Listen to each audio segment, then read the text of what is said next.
numbers do seem to have steadied a bit, so I think we'll get started. And Marianne, do you want to get us going? Yeah, absolutely. Thank you. So welcome everyone to today's webinar, the first in our highly anticipated thought leadership series. Today we'll be discussing and presenting ideas on research impact. My name is Marianne and I'm a marketing assistant at Epigeum. Epigeum is a leading provider of online training courses supporting the needs of higher education institutions in three core areas: research, support and wellbeing, and study. Today we'll be thinking about research impact and the role it plays in a researcher's journey and projects, and how it can be used as a motivator and a way for researchers to seek ownership and meaning in their work. We're joined today by two prestigious speakers who have a combined 45 years experience in higher education. Please welcome Dr. Ged Hall, who is Academic Development Consultant at the University of Leeds, and Dr. Lucas Zinner, who is the Head of Research Services and Career Development at the University of Vienna. We'll hear from both guests shortly, but first, just a quick housekeeping message before we start. So we have a Q&A box and chat function to the side, so please write in any questions throughout for our speakers, and we will try to answer these towards the later part of our session. And the webinar is also being recorded today, and we will share the recording shortly after the event. So now that's complete, I will pass you back to Katie. Thanks, Marianne. Just to briefly introduce myself, I'm Katie and I'm a marketing executive at Epigeum. I'm pleased to say we'll be starting our presentation today with Lucas. So, Lucas, would you like to take us away? Okay. So first of all, thank you very much to Katie and to Marianne for introducing me and for inviting me to give a little bit of a contribution about how we at the University of Vienna tackle the question of research impact. Before I start, maybe I can start with a little bit of a disclaimer. So I have to say that compared to what I learned from Ged, but also what I saw in many other presentations coming from the UK, I have to confess that we in Austria, but also I think in general in continental Europe, we are slightly behind the discussion on research impact. So I will try to highlight why I think it's particularly relevant for our researchers to get aware of the concept of research impact and how we approach this. And this was also one of the key motivations actually for the University of Vienna to get involved in the Epigeum project and developing this kind of training. And we are at the moment very much looking forward that we are rolling it out to our community to make them using the online training. So I have three areas of responsibility at my university. As I'm running the grant office, so we are supporting researchers to get grants to do the research they are really interested in.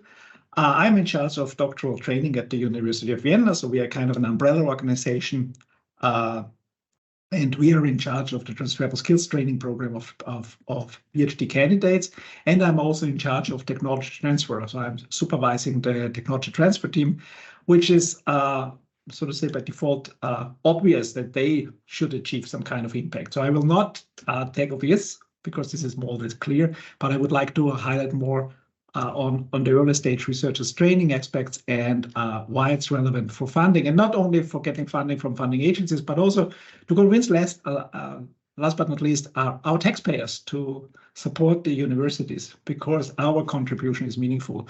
So I think, and this is to say my first statement is, I think really that researchers at all of the stages in their careers should really consider the impact of their research, be it beneficial or how it might affect other communities, and not only because it's relevant for the careers, but it really gives them the opportunity to make some kind of meaningful contributions to the society.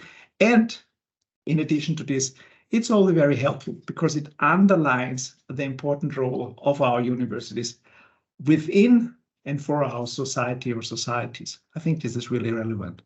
So if I'm looking at our PhD candidates, I would make three, so to say, statements here. On one side, we are all familiar with the frameworks we have in place.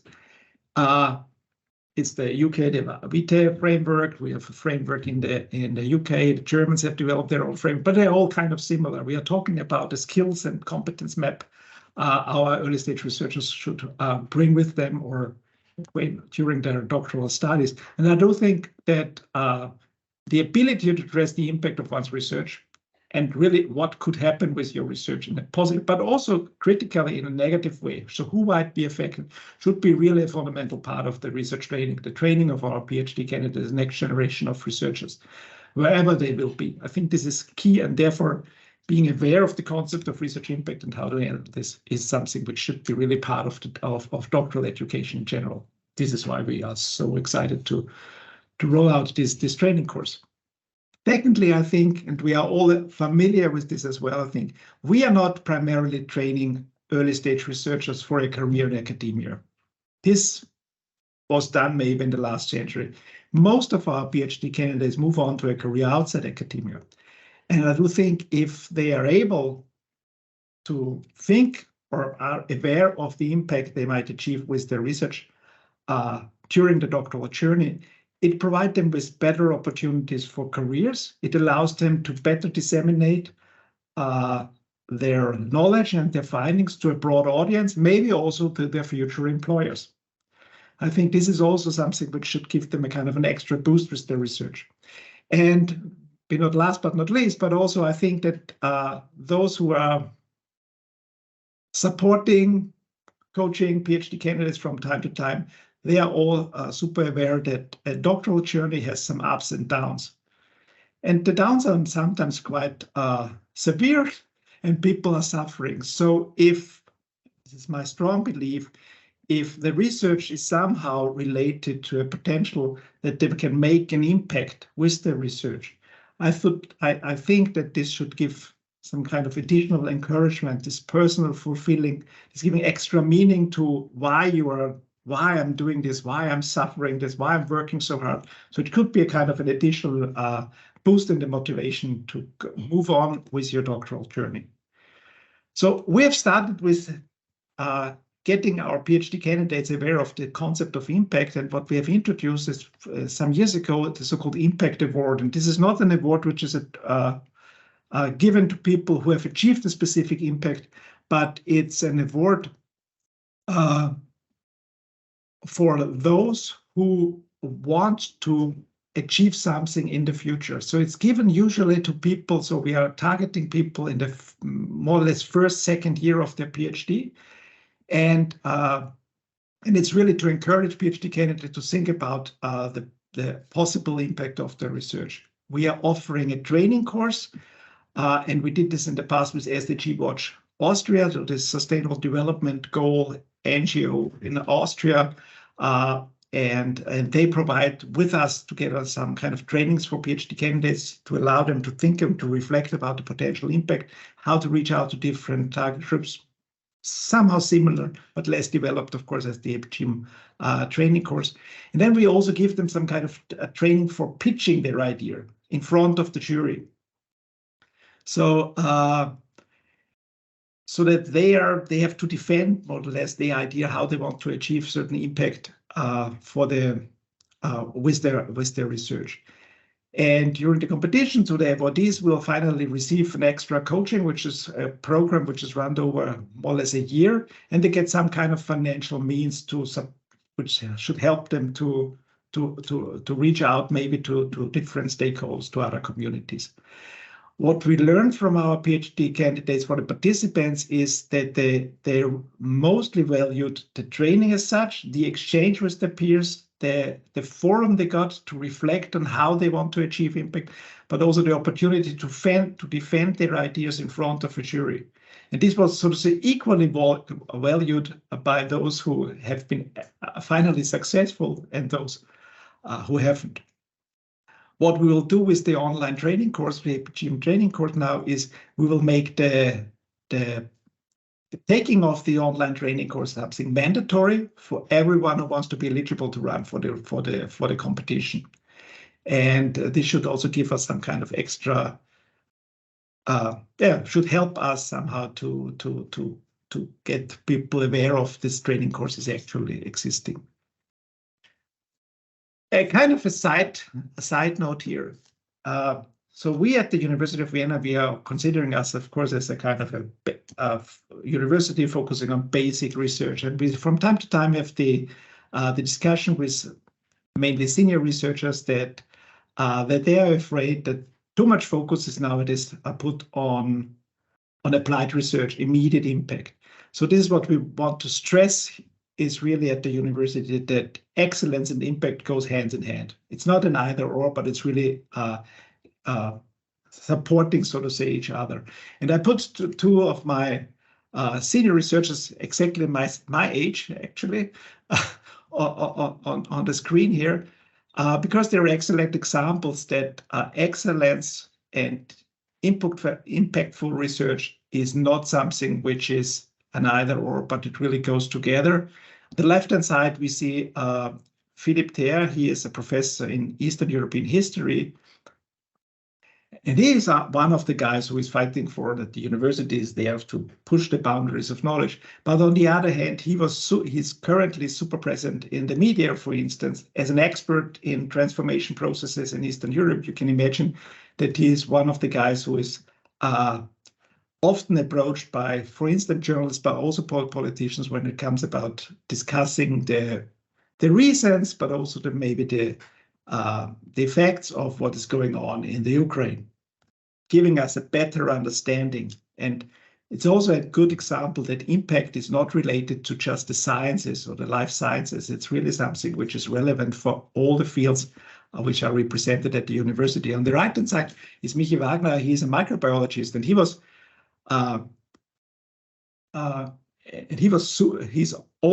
he's running one of the centers of excellence at the University of Vienna, and he's also one of those who are always saying that basic research is the key mission. Doing basic research is the key mission of the university.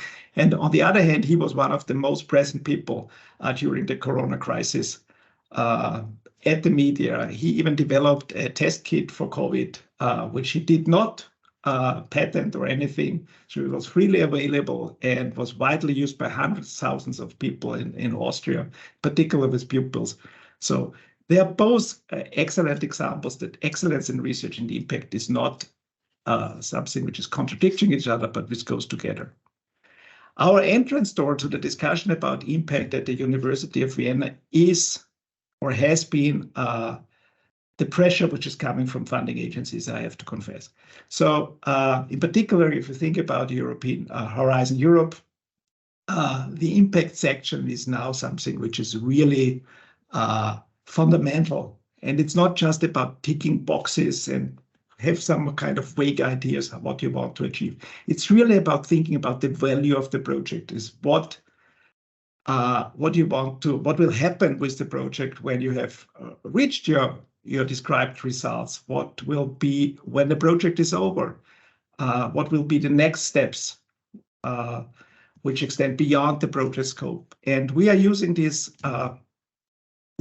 get into the discussion with our researchers and helping them to think a little bit of broader, what kind of stakeholders might be affected by the research. So this is one of the key elements. And we also feel, so we are not that much pressured, maybe like universities in the UK at the moment, that we have to report the impact stories and stuff like this, but it's definitely coming.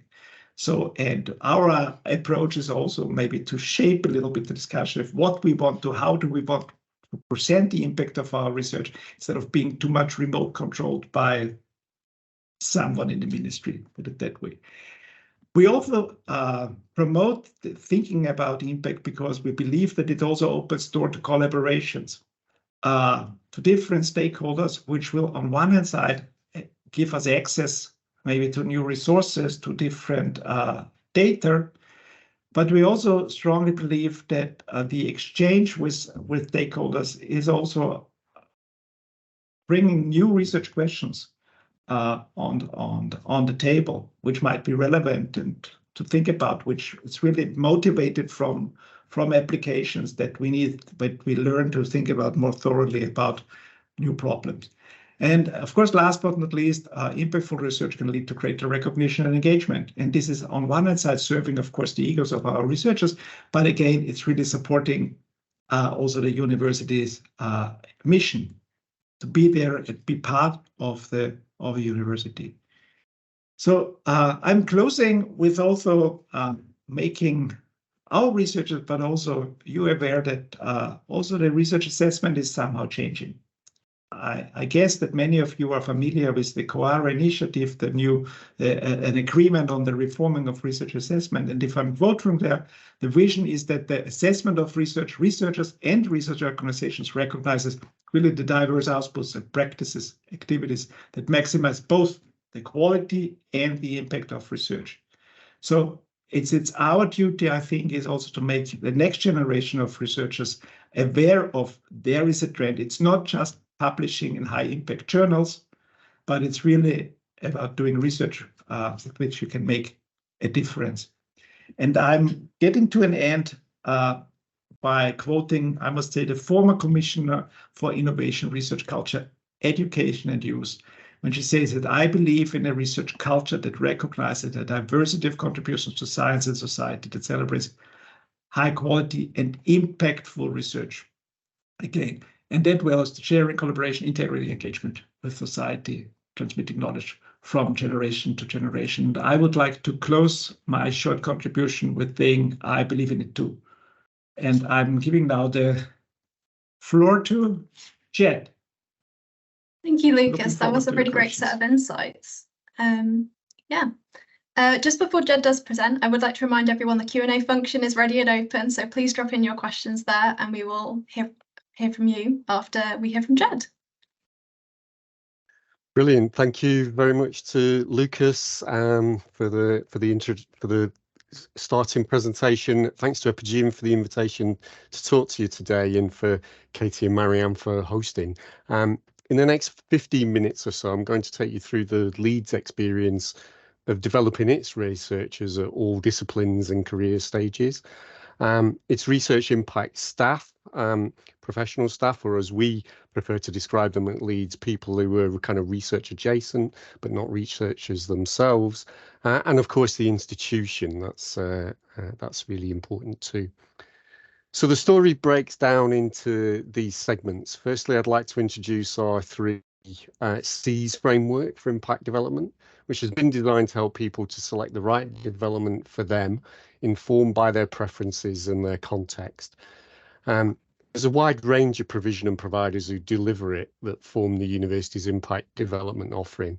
And all of those providers use this framework, and we are all moving towards an integrated marketing and communications process for it. We've just started using Epigeum's Research Impact course, but we also have a huge range of online materials such as LinkedIn Learning and our own developed content, for instance, around policy engagement, which all forms part of a learn anytime, anywhere approach. However, because impact is a relational process, and so is learning itself, we build on these asynchronous resources with cohort programs and coaching and mentoring. I therefore wanted to unpack the role of all these approaches in a little more detail. But unfortunately, I can't describe everything that we do offer. The department I work in is called Organisational Development and Professional Learning, or ODPL. Everybody has acronyms, don't they?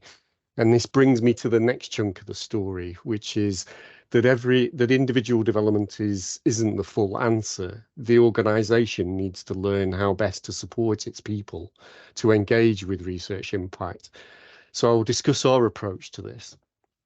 Finally, I'll try to draw out a few points from all of this to help you reflect on the development approach at your own university and how you might update it if it needs that.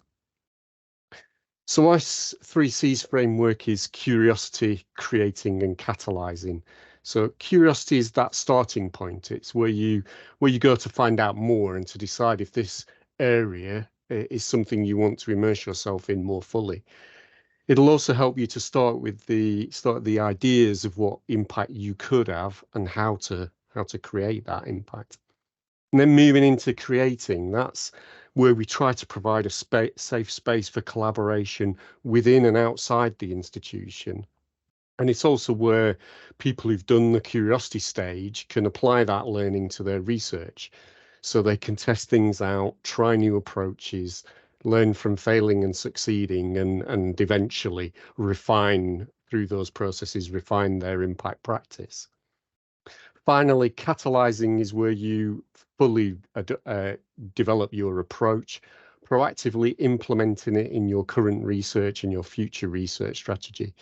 It's also where the person accelerates activity, hopefully with increased efficiency and effectiveness, to produce those tangible outcomes.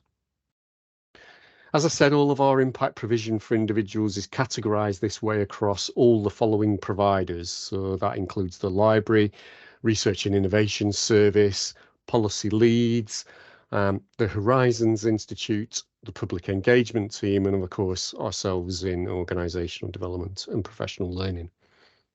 All of those providers are part of that holistic impact offer, because research impact is well defined, for instance, by the Research Excellence Framework, but it is a diffuse term, and that covers lots of very different and very specific impacts.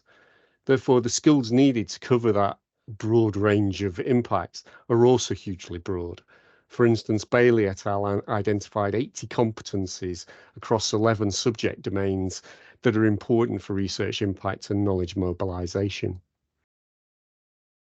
I don't have time today to go in all the elements of provision, but I wanted to highlight this one particular pathway that many participants take.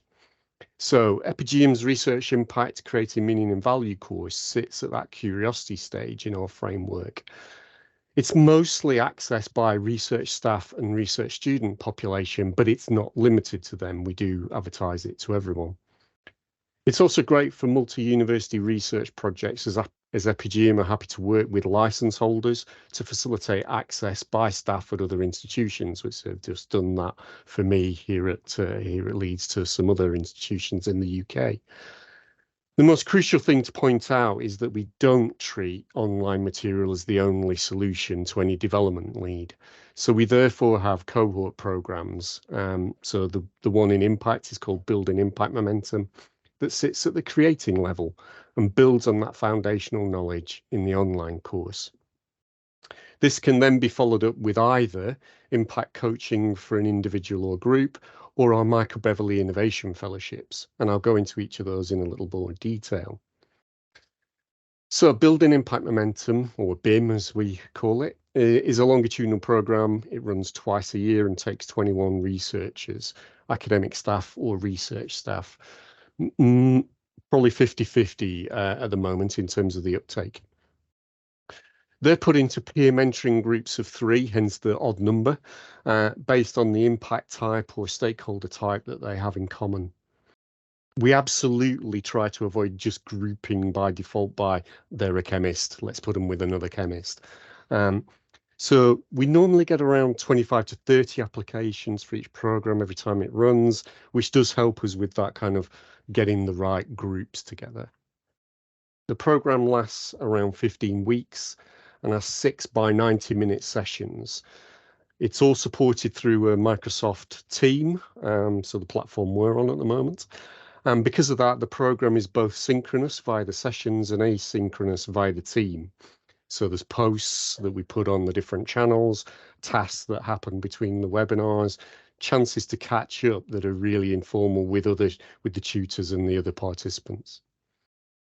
It takes people from the start of the process of building rigorous impact goals through to an evaluation strategy for that goal. The programme is tutored by volunteers from the university's impact network. So those are the people in those kind of research adjacent roles, people in comms, people in impact support roles, policy engagement roles, etc., etc. The most valuable elements of the programme, as shown by the evaluation, are the peer discussions. People seem amazed that there are others beyond their own school who are interested in similar stakeholders and impacts. They also love the fact that there's protected time, even though there's not actually very much. 6 by 90 doesn't amount to a great deal, but it's protected time to reflect and act. So there's also chances to ask to kind of stimulate that reflection. So those can be informal. We have coffee meetings as well as the sessions that are entirely optional. And of course, you can post and get a response. They also love the safe environment, that it's okay to just be where they are in their journey of developing as an impact literate researcher. So to acknowledge where they are and the progress they make over that time. So the content is structured to be iterative, following a plan, do, act, and reflect cycle. And I really want to emphasize the act. They are doing the research impact. There's a period where they go off and talk to stakeholders. So they're actually really trying to build those relationships so that they can learn through trying and maybe failing, but always knowing that there are lots of people around them to support them. From the analysis of the qualitative data that we collect about the programme, the fundamental reason that it seems to be successful is that participants no longer feel alone. You know, they realise that there are others, the tutors, the wider members of the impact network, and their peers who can help. And this isn't turned on or off just by being part of a formal programme.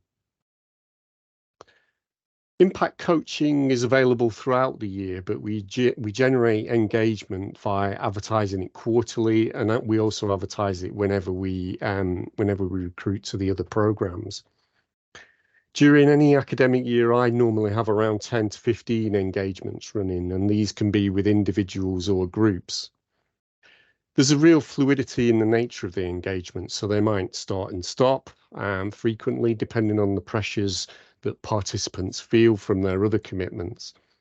And this means that it needs management, you know, so from my perspective, when to follow up, how to adapt the coaching for that person, and knowing what else they are feeling and being pressured by. And as with any coaching engagement, it needs good judgment from meeting to determine when to kind of lean in and challenge, when to lean out and give space for reflection, and when to move toward to give support and care. Evaluation data for the impact coaching indicates that there's two really valued aspects of the coaching. One, the focus that it brings to impact and helping the person to prioritize it amongst all the other things that that is demanded of them. And two, that they actually feel valued by the university, and more than that, cared for, supported and championed.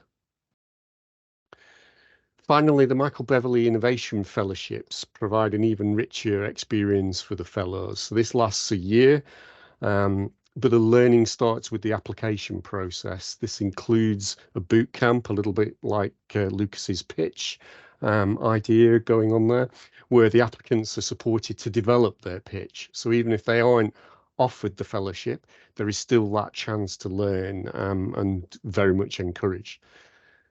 Each successful fellow receives £7,500 to support their work throughout the year, and the delivered content, so there are some delivered sessions throughout the year, is refined for each cohort to address their specific needs, so the individual fellows. Fellows are also supported through mentoring relationships, so each fellow has at least, and I say that, you know, emphasize that, has at least 3 mentors, and these can be internal to the university, maybe from another discipline, external to the university, maybe you know, somebody in a venture capitalist role, or social entrepreneurs we've had supporting people, and a whole range of other and other roles and responsibilities, or maybe even a peer from their current cohort or even a previous cohort. So all these relationships open up huge networking opportunities across the university and beyond. The most important finding from the evaluation about this programme for the fellows is that they are able to build their academic career in the way they want it to be, and don't feel constrained by that kind of traditional path. So, something I wanted to say about asynchronous learning. All researchers have that superpower of asking questions and continuously learning from exploring them. That's what research is. Therefore, providing asynchronous learning opportunities is a real must in our environment. And that's why we use it at the creating end of our development framework, to allow people to dip their toes into the topic wherever and whenever the question arises for them. Also, when people have gone further down a particular development track, they provide a scaffold to build this new activity into their research practice. Essentially, people can go and quickly recap a particular point at the time they do it for the first few times, when they're uncertain about how to properly apply it, to ensure that that knowledge becomes fully embodied. This is also assisted by the ability to chunk learning and to learn it just before you need it, which is how most time-pressured people and certainly researchers operate. So coming back to that truly diverse skill set that's required for all the many types of impact, no one person can claim to be an expert in research impact. Expertise is actually a team property, not an individual one. So our longitudinal programs are delivered by teams, drawn from across the universities, faculties, schools, and central services. The roles of tutor and participant are also not fixed. Participants learn from each other and the tutors obviously learn from working with the participants, because universities really should be learning organisations, not just institutions of learning and research. The long-term mentoring and coaching that I've talked about provide opportunities to help each person and the organisation fully embed this learning. Now, learning actually happens normally through three strands, and there's a reference there that talks about those three strands. So institutional, networking, and intellectual. So it's really important to ask, does the institution have the right resources to enable that learning? Is the person able to access the right networks for that learning? And what intellectual needs does the person have now and in the future? This all means that we have to consider the learning and development of both the individual and the organisation or the university they're in. And that means we need high quality personal development that is aligned with and reinforced by the organisation's strategies, processes and cultures. So definitely plural for cultures, to recognise that no university has a homogeneous one. Some examples of areas that need this alignment are reward and recognition systems and activities, both formal and informal, how goals are set and the discussion of appropriate amounts of time for achieving those goals, acknowledging that research is delivered by teams within and beyond the university. And in the instance of research impact that we're talking about here, it's just part of how we do research. To get to that point requires real top-down and bottom-up change. So I'd like to leave you with the following thoughts to help you bring all of this together. So research impact, envisioning it, planning for it, and evaluating it nearly always requires a theory of change that is co-produced with representatives from everyone in the system that we are hoping to change for the better. To develop your organisation and the researchers who make it up requires you to do the same. Development of those individual researchers will only ever be part of your theory of change when you create it. So I just wanted to point out Susan Michie and colleagues' work who proposed the COM-B model for behaviour change. So in that, you need to act on competencies, opportunities and motivation to potentially achieve that change in behaviour that you're hoping for. So the development provision is only part of your theory of change, as I've said, because it can usually only strongly act on competencies, and it probably acts on intrinsic motivation and can, if you design it well, give some opportunities, but we are usually constrained by time and effort there. Finally, as you implement your theory of change, you need to reflect on your monitoring and evaluation of it to determine if it needs to be refined to achieve that agreed desired state, or even if that originally agreed desired state now needs to be something very different. And I'll just leave you with the references that I mentioned. Thank you, Ged. That was fantastic. It's great to hear about all the work that you've done. So we are now on to the Q&A portion. So I will stop sharing the screen. So we have had a few questions come in so far. The first one was about the slides. Yes, these will be available after the recording. We will share them with the recording.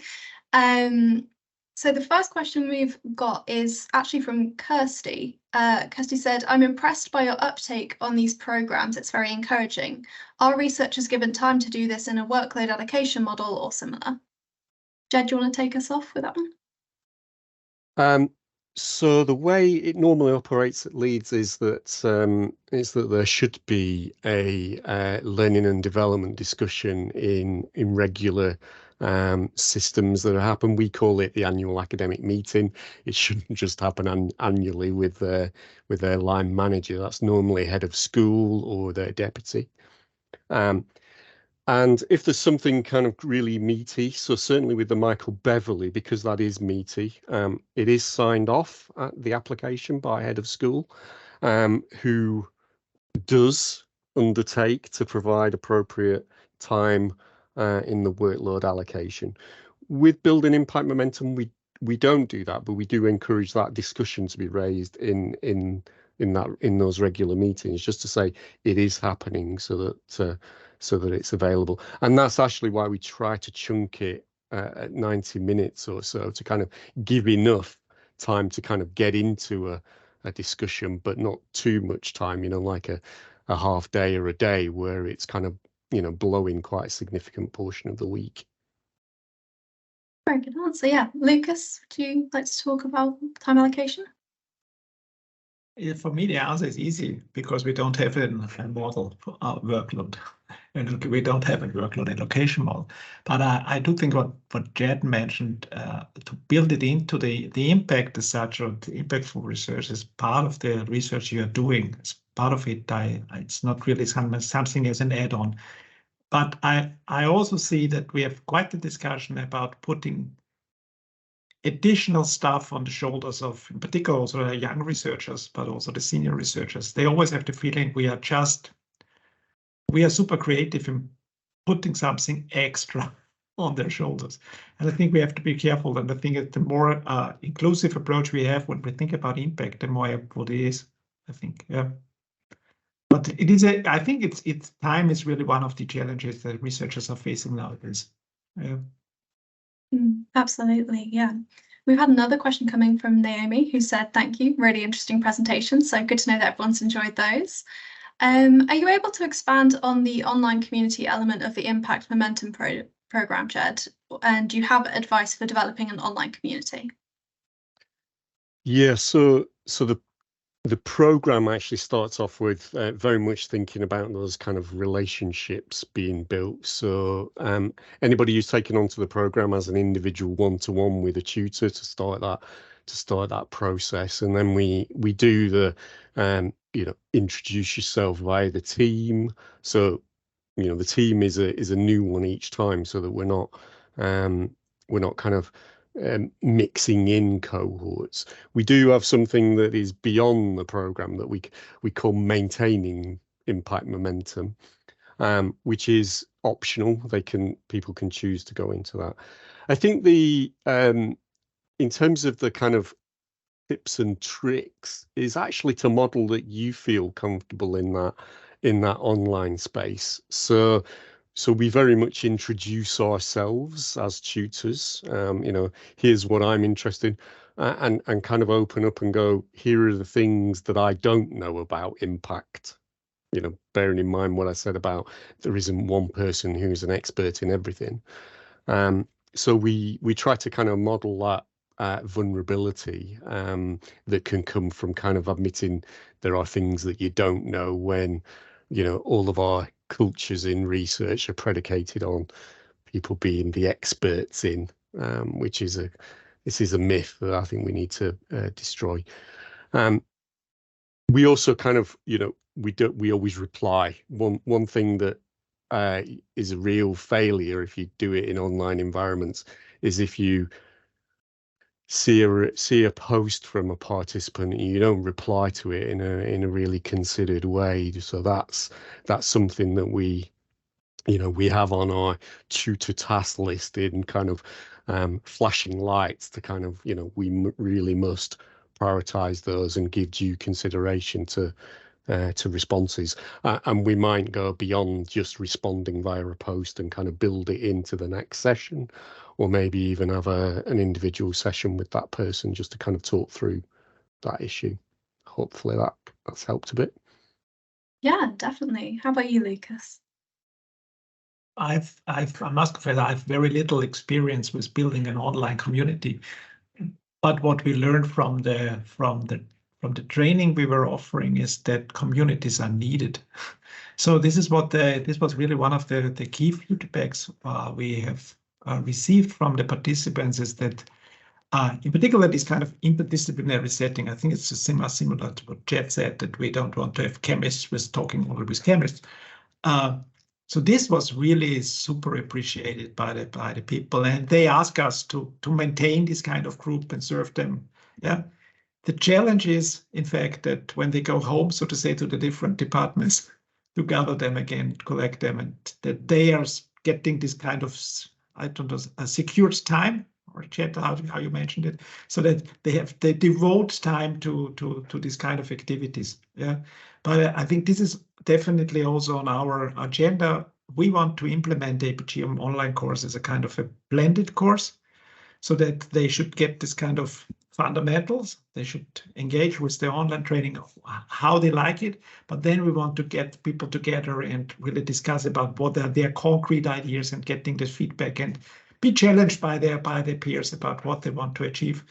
And what we saw already during the Impact Awards we were running over the last years, it's quite fantastic to see that even people from different departments, being from political sciences or environmental sciences, it turns out that they are actually approaching the same stakeholders, yeah, with quite different approaches. And they found out that might good to also think not only from this kind of what is doable from the perspective of a life scientist, but let's keep in mind what the political scientist thinks about it, yeah, how to engage with these kind of communities. And this was I mentioned, and this is also part of the training. I think this is very relevant to think it's not only about what you want to achieve and how people can benefit, but who will maybe suffer from the intervention you are proposing. And I think this is also super relevant, how to actually communicate. And I think creating these kind of communities would be crucial for implementing a kind of a change of approaching the whole topic of impact. Yeah, a kind of similar topic question that we had before the webinar was, what is the best way to engage academics in the professional development for impact? And Lucas, should we start with you? So we are using, of course, that if you want, so on one hand side, we want to make people aware that things are changing. So Coara is one example that we say just publishing and ticking off the boxes of your deliverables you promised in the project will be not enough. And so it's something they have to deal with, and they have to become professional in a way to describe it, but not only to describe it, but also to really think about thoroughly about how to make impact. I also do believe why, in particular, senior researchers should become more and more familiar with the question of impact is, I think it's a question of being attractive to the next generation of people. I think more and more young people are really looking forward to something which gives them a bit more of a meaning of what they are doing. So if you are as a researcher, experienced researcher, and you're recruiting young brains, so to say, yeah, and you can somehow communicate that it's not just another paper in something high impact journal, which has no meaning anyway, but it's really that we are doing this research because we want to make a difference. Yeah, we want to improve the situation for the environment, for a certain community. I think this is being able to do this and being not able to just talk about it, but really showing that you are doing it, I think could help them to finally also better recruit people. Yeah. And this is, I think, is one of the things what researchers like, being together with young brains who are challenging them, yeah, coming up with creative new ideas. Thank you, Lucas. That was a really great answer. Yeah, how about you, Ged? So it kind of made me hop back to when I started at Leeds in 2011, which, giving people context, that was in the kind of run-up to REF 2014, first time impact had been assessed, and also only a couple of years after pathways to impact had been built into grant applications, which now no longer exist, actually, ups and down cycles. But at that time, I really kind of, I introduced impact coaching first. So rather than kind of, and I use that as a kind of almost an action learning, an action research approach to understand what the needs are and how best to deliver them. And then all the rest has kind of come from there. Now, one thing that was problematic, I noticed somebody asked about resources. One thing that was problematic is that I kept being called the impact person. And I've worked hard at Leeds to prevent that being settled. First of all, there's now many more of us that care about impact, but there always was. So there always were people in comms roles. There always were people who engaged with policy and were happy to talk about that. There always were all those people in all those roles, you know, who were, you know, maybe on the commercialization side of things and kind of more business engagement without just the licensing and the spin out issues. So there always were and always will be people in those roles, and you have to collaborate with them. Impact is a team game, and you've got to develop your researchers via that team. And the other thing that impact coaching allows you to be is part of the researchers team much more effectively as well. So it, rather than them coming out of their team and feeling that they come into a provision that you control and own the space of, you're in their space working with them. So I'd kind of encourage all those different ways, but you know, the key thing is you probably don't need more resource, you just need your team to work better. Yeah, that's a really good answer. That was covering the question I was going to ask you next as well. So is there anything further you'd like to expand on? You know, it's Claire's question, who also said thank you for sharing your experiences. Is there anything you'd like to expand on, sort of nurturing impact and resourcing beyond that? So I think one of the things we're reflecting on at Leeds is it can be quite hard to know all the interests that are going on at the institution. You know, we're quite broad in terms of disciplinary coverage, and quite numerous, I guess, in terms of all of those disciplines. So it can be quite hard to know what's kind of going on at detail. So so we're looking at ways to kind of go, what type of stakeholders, specific types of stakeholders, not, yes, they're engaging with NGOs, they're engaging with businesses. We're trying to be much more specific about who are they engaging with, and kind of going, have we got the resource and the priority allocation of that resource correct? So we're constantly trying to reflect on that and just adapt as we go on. So that's one thing that we're working on at the moment is, have we got the expertise in all of the right places, and where do we need to develop? So it's that constantly learning as an organization and adapting that I think is important too. Yeah, that's really true. Yeah, Lucas, how about you? What are your thoughts on resourcing, particularly when it's restricted?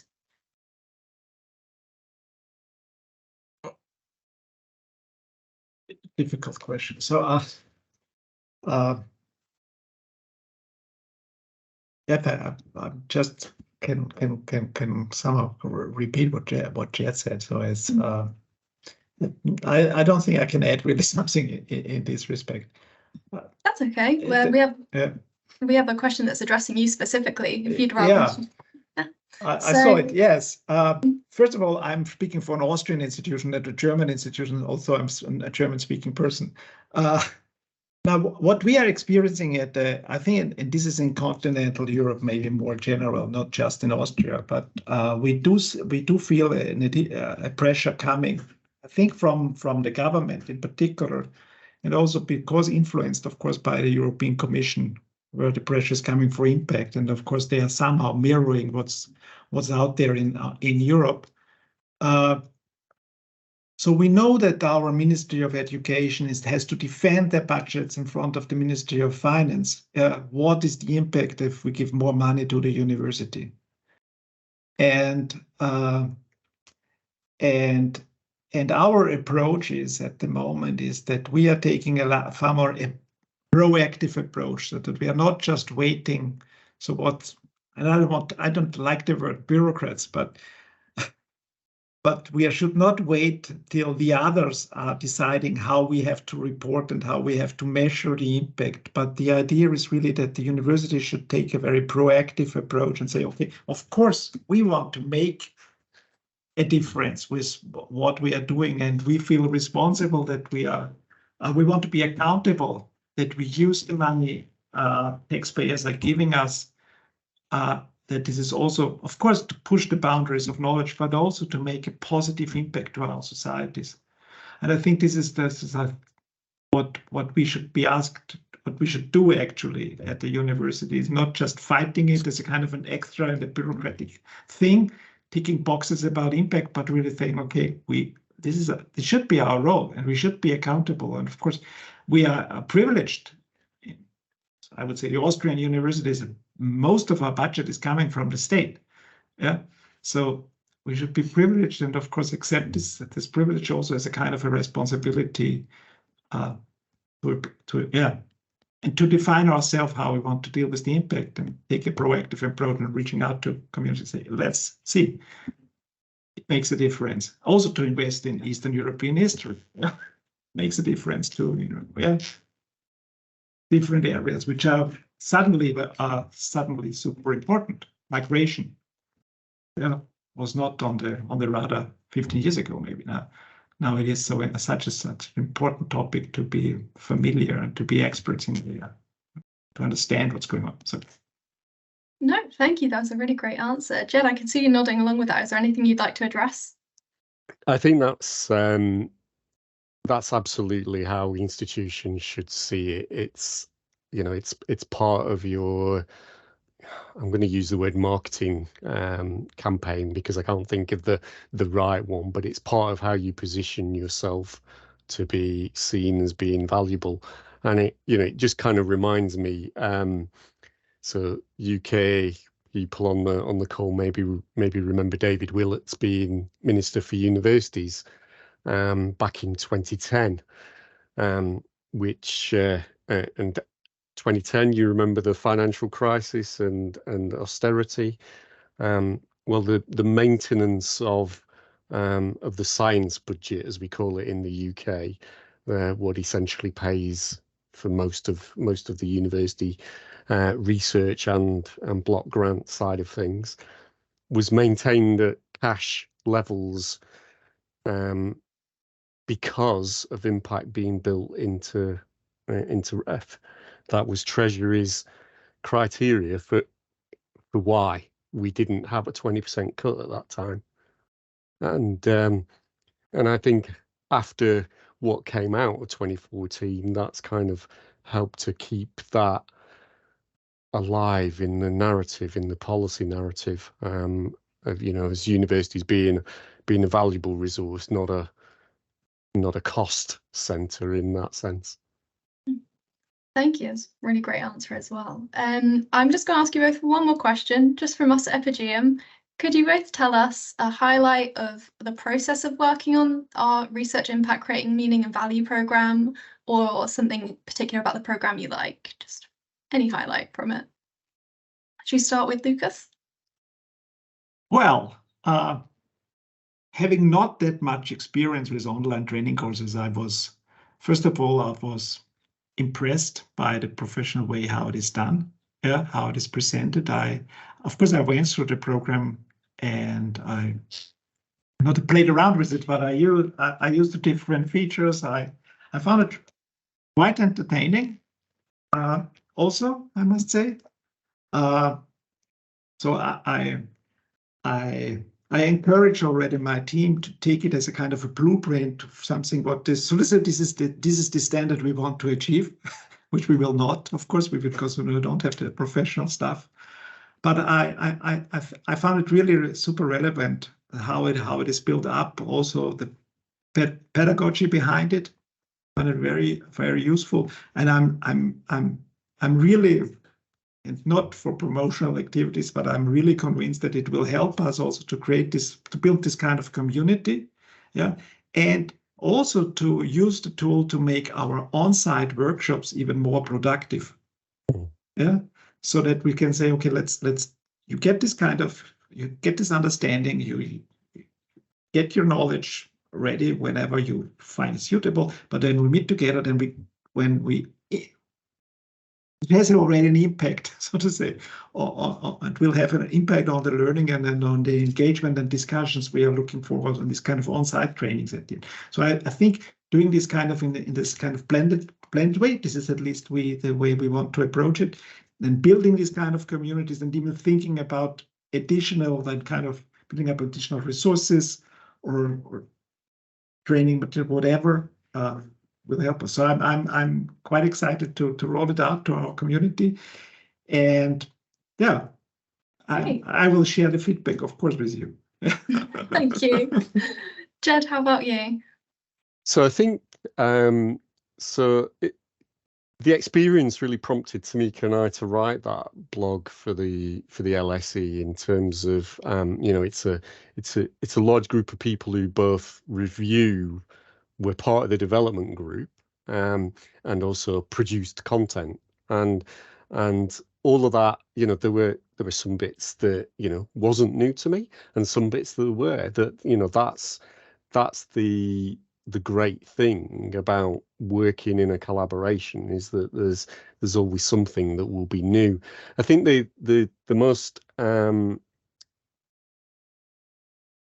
I think we debated about how to structure the program a lot in the early development workshop, which module comes first and all those sorts of things. And I think we've kind of really settled on that for me has been the kind of bit that I'm kind of, I suppose, proudest of, is that we've got when you put online learning, people do tend to read it sequentially, and interact with it sequentially. And I think we've got the best way of sequentially putting that material, even though people should be able to move between them. But, we're quite simple animals, humans, unfortunately. Yeah, thank you very much. And I'm really sad to say that is actually all we have time for today now. I'd like to give a really big thank you to both Ged and Lucas for your amazing presentations and fantastic answers to our questions, and also for working on the Research Impact Programme. For everyone watching, if you'd like to find out more, the recording of this webinar will be accompanied by some more information. And I hope everyone's enjoyed the discussion, and we look forward to having you join in future webinars. Thank you again, Lucas and Ged. And I hope you all have a lovely day. Yeah, thanks for the invitation. Yeah, thank you, and bye, everybody. Bye. Bye, everyone. Enjoy the rest of the week. Bye-bye.